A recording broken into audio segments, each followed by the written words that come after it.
It's difficult being homeless and living in a city to be somewhere quiet where I can talk about things. And of course, I never know if someone's gonna walk past me and like I'm gonna record part of the conversation without meaning to, that kind of thing. But I'll try to film this. Sometimes I just get a feeling about things, and whether that feeling is accurate or not, I can't always know, because you can't really know what's going on with people. You know, just from like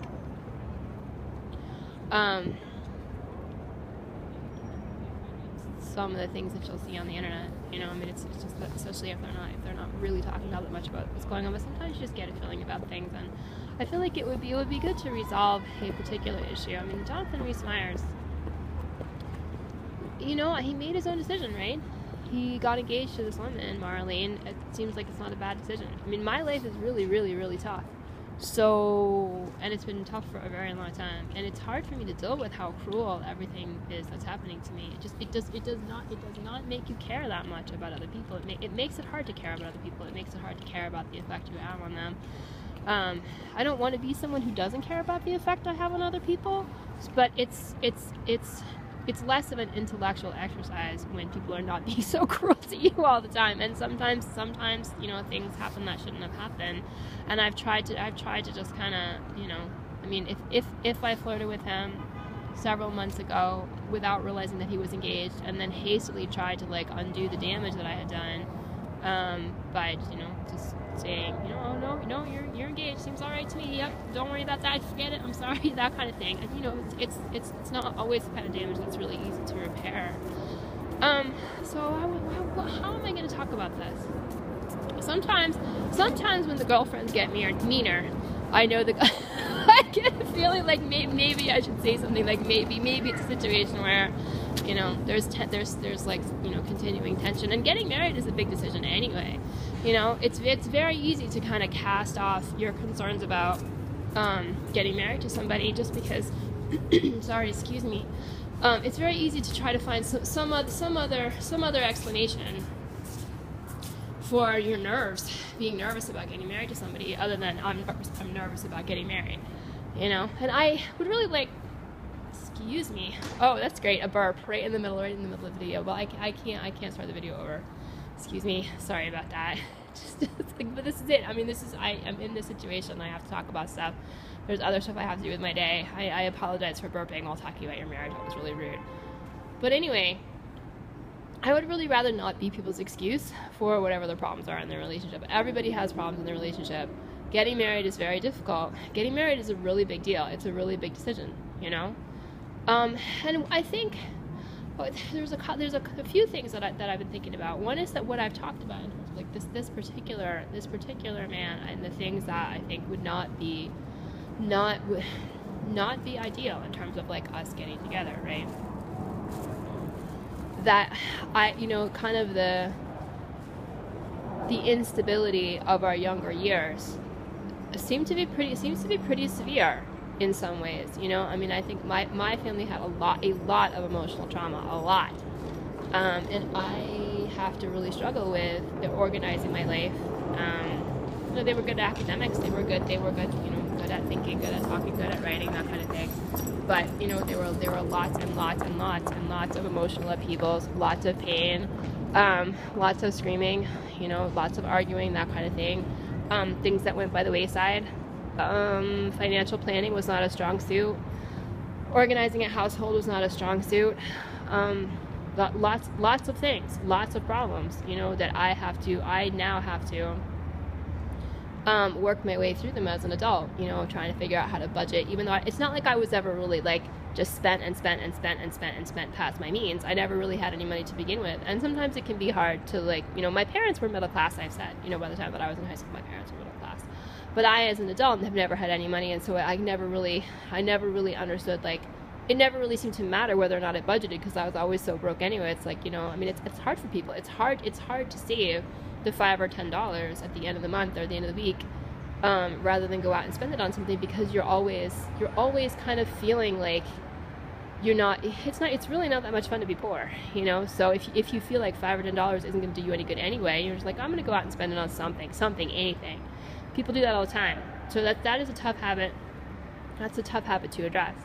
Although I think I'm not doing too badly. You know, I've really been working on it the past year and a half. But there are people who are my age, certainly, who have, you know, are really much better at that kind of thing than I am.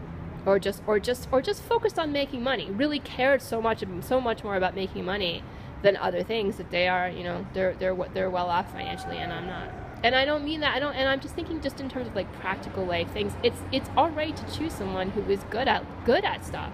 You know, good at organizing, good at running a household, good at planning her time, good at, you know, creating beautiful things where you live, and, you know, knows how to do all that stuff. Knows how to go out to dinner. You know, like I think I've been on like one date that I went out to dinner in my entire life, something like that. It was always so very informal in Vermont, and my life was so screwed up that way anyway, that I just never, you know, I'm not one of those people who really like knows how to like have that kind of relationship and like create a home with somebody. It's going to be very hard for me. It would be hard for me anyway, even without all these other burdens on my life, right? But she just seems like the kind of person who's good at that stuff, you know, who doesn't really have to think about it that much, who knows how to do all that stuff, and is not someone who has to like work her way through it all the time, and is not someone who's going to be like in her marriage constantly trying to figure out how not to emulate the worst parts of her parents' marriage. Just kind of my guess, you know. I mean, she does not tend to be consistently nice to me, but I can understand how someone would have a tough time with somebody saying the equivalent of, look, your boyfriend's only with you because I said no, so just be nice to me. You know, like, who really wants to hear something like that, you know?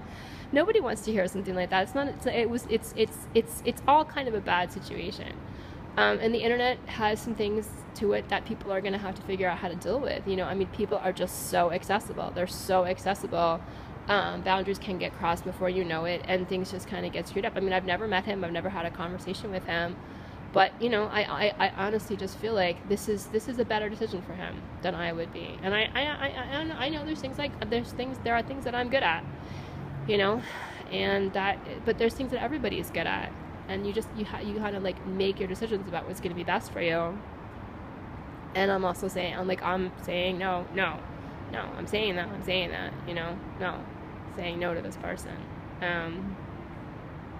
respectfully, you know, and hoping that he'll be happy and that they'll do all right. So I think too, this is something that I've talked about before, but I don't think it's like something that doesn't belong in a video like this one. I mean, I think like when all of this stuff began, and still even all the way through it, like I didn't realize how unstable relationships tend to be in the entertainment industry anyway. They're so unstable. I didn't realize that. I mean, like it took me a while to understand it. It took me a while. I mean, they people were so incensed.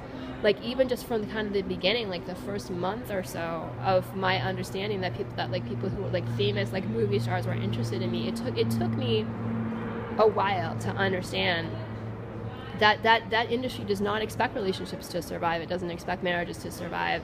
You know, it is a constant just sort of like writhing mass of people who cannot stay married and cannot stay in relationships. Infidelity is just like all over the place. Nobody trusts anybody. Women don't trust their friends. Women don't trust their husbands. Husbands despise their wives. It is the sickest thing I've ever seen in my entire life. Really, truly, you know, masquerading as something that's like, you know, better than normal, when in fact it's worse than average. It's unbelievable. I've just never seen anything like it before. But I mean, I guess it's what you're gonna get. You know, you take an industry whose attitudes towards women haven't changed in at least 100 years, and have actually just gotten meaner and more degrading, and more violent. It's just women are almost totally dehumanized in that industry in the first place, and the unbelievable hyper focus on sex, and the way that people's lives, especially the people who are kind of beautiful to begin with, you know, it's like their lives are, their careers focus on sex. Even if they're not even shown having sex in the things that they do, you know, for work, it's still the entire focus of their career is on sex until like forever, you know, whether or not they're sexually attractive. Then later on it's like, you know, for women especially, like the death knell of that side of them is particularly early. Like guys can be 80 and still portrayed as sex symbols, and women are old by the time they're 35. it's just, I don't, it's horrible. It's horrible. And I didn't understand how insecure, I just didn't understand how insecure the position of women is in general in that industry. And so that was hard for me, because my assumption was that all of that was a lot more solid than it was. All those relationships were a lot more solid than they were, you know? So I didn't expect that. I didn't understand that it's like they're all so they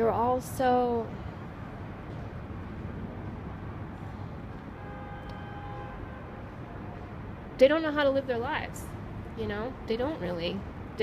All they know how to do is like try to show off, and it's always about getting like the next thing,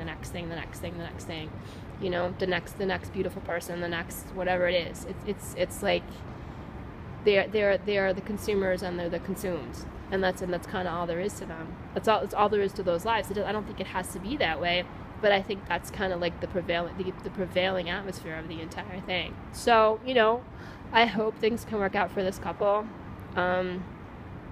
And that's what I have to say about that.